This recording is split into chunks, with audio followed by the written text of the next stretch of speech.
இன்னும் எனக்கு ஒரு ரொம்ப ஆச்சரியமாக இருக்குது, இதை பதிவும் செய்யணும்.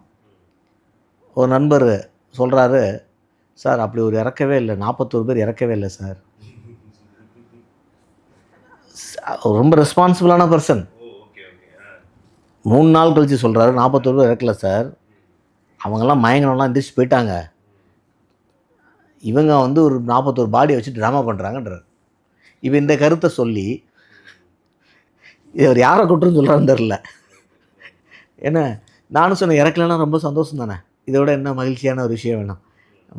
ஸோ இந்த மாதிரியான கருத்துக்கள் ஒரு ஒரு ஒரு இன்ஸ்டிகேட் பண்ணுற மாரி, ஒரு மாபை இன்ஸ்டிகேட் பண்ணுற மாரி, ஒரு க்ரௌடை இன்ஸ்டிகேட் பண்ணுற மாரி. when a situation is fully charged, இப்போ நீங்கள் situation fully சார்ஜ்னா completely charged.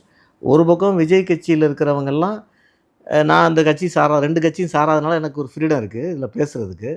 So Vijay கட்சியை சார்ந்தவங்கெல்லாம் வந்து இதை ஆளுங்கட்சி பண்ணுது இல்லை இவங்க பண்ணுறாங்க அப்படின்னு ரெண்டு பக்கமும் வந்து ஃபுல் சார்ஜில் அவங்க அதில் தான் நீதிமன்றத்தை எதிர்த்துலாம் கமெண்ட் போட்டதாக நம்ம பார்க்குறோம். இன்னொரு பக்கம் இந்த 41 பேர் வந்ததுக்கு இவங்க தான் காரணம், நம்ம பக்கம் திருப்பி விட பார்க்குறாங்க, நம்ம சைடு மைனஸ் ஆக்க பார்க்குறாங்க ஆளுங்கட்சின்னு சொல்லிட்டு ஆளுங்கட்சி சார்ஜ் ஆகுது திருப்பி. இப்போ இது ஒரு சார்ஜ் என்வரான்மெண்ட் ஆகிடுச்சு.